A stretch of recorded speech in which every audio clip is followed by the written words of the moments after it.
Hi,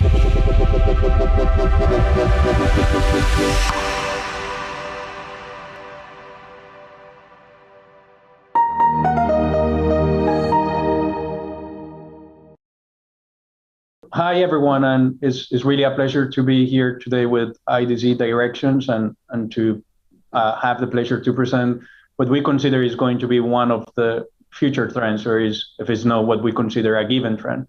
So we would like to share what we consider is key for CDOs and for people working with data on defining a data strategy.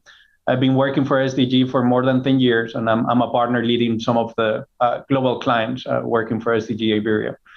So just to introduce, at the beginning of the year, we came with what we call the given trends. There are two trends specifically that we would like to highlight and divide that around 4 different topics that I will cover around the presentation. But before that, like in any other strategy, we need to make sure that every strategy needs to have 3 things. So normally we say people, process, and technology. On our side, it needs to be key that at the end, people are data-driven. So it needs to have that cultural change. It's not going to happen if we don't have the data-driven mindset. We're going to find challenge, so we need to change process and to get ownerships. And then the agility that will come, of course, with the technology. But a lot of the things that, I don't know, when we speak with IDC itself or with our customers, when they fail implementing in the past, like big data or data transformation projects, sometimes 70% of the times comes because they didn't have the right changes on the organization. So when we go through this chapter and kind of this next 15 minutes that I would like to share, it's kind of an evolution on how we should be driving that new data governance, getting that with the technology itself. So on our side, the first topic we would like to have is the smart metadata. The smart metadata for us is what we call the heart of data governance, is kind of key to survive right now, even on this new world where, I don't know, some people call it the data is the new oil of the economy. That's kind of a hype as well, but it's a reality that we're using data all over in different functions. We're starting to see how we can improve even the models that we were having. So when we are talking about the smart metadata, we're talking about kind of the same thing we used to do in the past when we were handling metadata management, but bringing into the table new concepts like coming from software engineering and data engineering. That is kind of what is giving the smart metadata. So in terms of smart metadata, what is key is that we are bringing the data observability. It's something sometimes that we take from granted in terms of metrics, but analyzing data pipelines downtime, analyzing, I don't know, the status of how our data is, how updated it is, and together with, of course, I don't know, the security rules, quality rules, business rules, process itself, how the ingestion is working, and having the whole lineage on our data. So this first, let's say, beginning on our journey is giving us kind of an industrialization of the process, is giving a little bit of automation on what is going to help us drive the data and analytics. Is going to help us also to bring what we consider is kind of the next stage, that there will be a more data ops approach. And we see it more, a lot of companies right now are talking about we want to do DevOps on our new architectures. And now that we're changing or modernizing our architectures, we would like to go with new approach. So at the end, this one is including, I don't know, of course, we need the methodology, we need technologies to support, and we have a little bit of change on our side. So just to bring a case, I don't know, in this case, one of our customers in banking was having this issue in terms of how to analyze, having downtimes of data, not having the data updated. We went with this approach in terms of a smart metadata. In fact, I don't know, we're seeing that, and sometimes even it's called metadata-driven environments where you have portals to handle all the different alerts, and the system and the technology is helping you drive and see what is happening behind your data. And that reference that we were saying, like between 50 to 70% of the time is dedicated to the ETL and the transformation of data, is helping really to drive with more agility and reduce the time to go to production with solutions. And of course, the ultimate goal to go with the data for making decisions. So the next approach, and kind of as we were saying, as we mature in this journey, we get to what we consider the lungs. Like, I don't know, now that we can live, now we would like to have our own autonomy to breathe and have that. That's where the data ops is coming.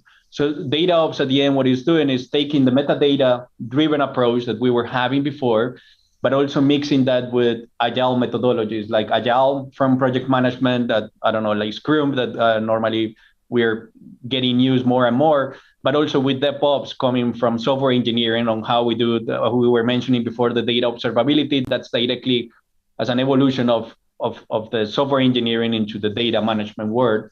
And then, of course, this together with statistical control processing will help us create this new culture. So it's technology agnostic. It helps us really to create automation, create synergies, eliminate silos inside the company, and really to provide end-to-end visibility on the data governance. This is one of the frameworks we kind of encourage to use internally in SDG group when we say, what is our data framework? So on the bottom, we have, of course, what it would be the data layers, the access, how we structure the different layers of data. The one in the middle will be that layer that we were discussing before with the smart metadata, where we do monitoring, lineage, alerts, observability, collaboration interfaces, and we manage all the data observability, all those rules from business security and quality. And then, of course, on top, it comes the data quality that is giving us the perspective on that business glossary, the data dictionary, the business lineage on top of our data.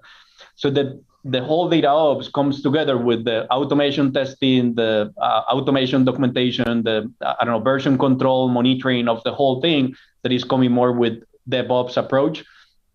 And it's bringing more like what we call data governance by design. So meaning is the technology itself who is helping us bring together the technology. And here at the end, it's not that one technology is that's all. At the end is depending on what you're using. I don't know if you're using one hosting or cloud vendor, or you're using different best of breed technologies.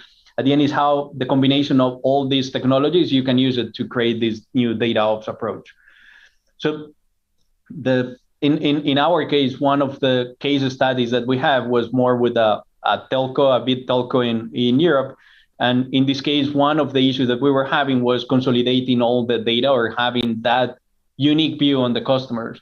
So having this approach that the technology was kind of on the same way that we were kind of speeding the way on how data was loaded, how we were finding anomalies and issues in the data, we were able to really accelerate the whole process of bringing data into the business.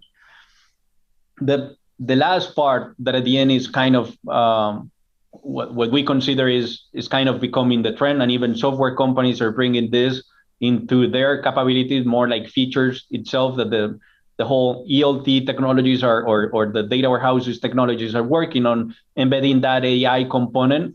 So this stage is what we call the data management powered by AI or data governance powered by AI. And also it follows the same kind of maturity level that normally it will follow in a business analytics or data and analytics itself.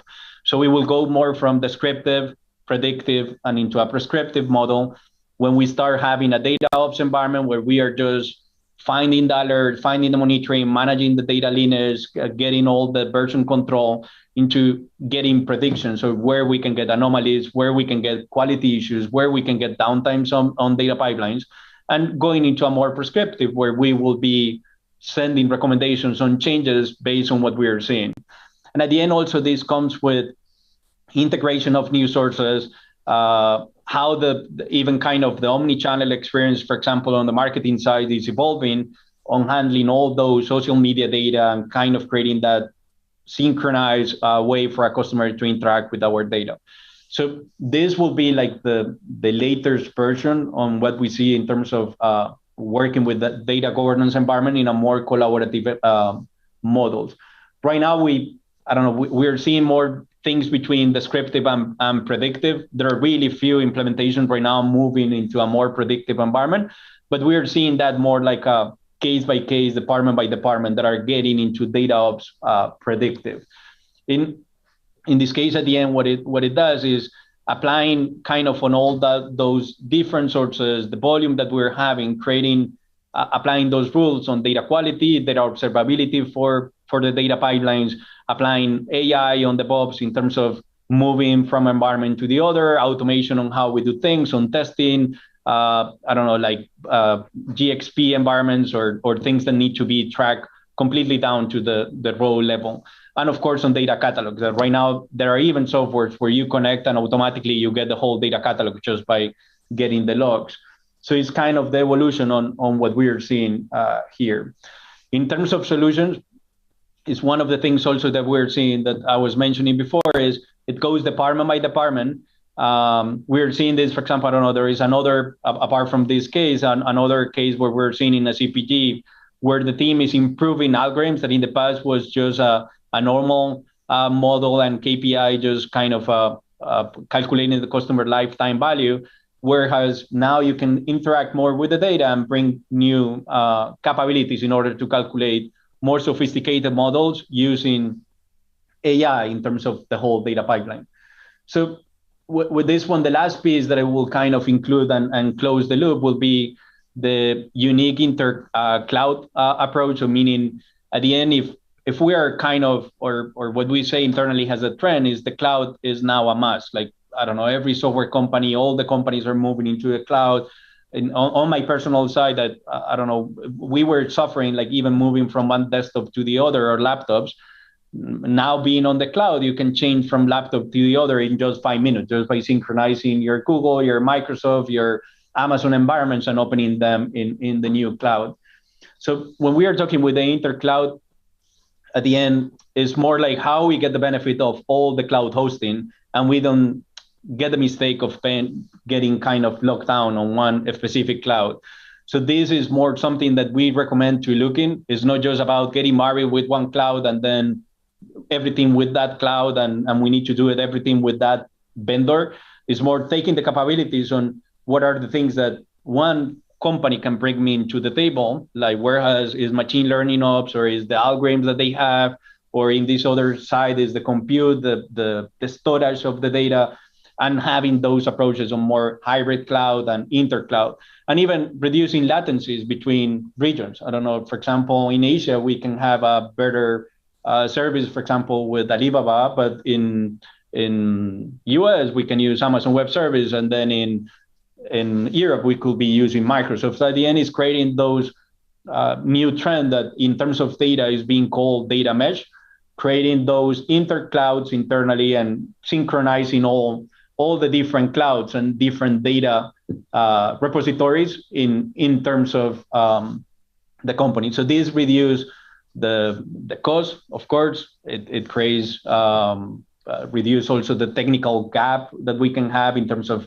not having all the functionality in one place, and giving us the opportunity really to work more on a whole environment where we get the best of the best from every other company. So from this is kind of a quick intro on what we consider, what are the trends in the market that we would like to share and you to get it. But at the end is the question is, are we taking the right steps in order to do this? When we have the conversation with our customers, there are kind of something that we see on the agenda on everyone. I would be happy, like without any compromise, if you need further detail, just contact me and I can give you quick things or advice on how we are doing, on how we can help you. So thank you very much. And it was a pleasure to participate in IDC Directions.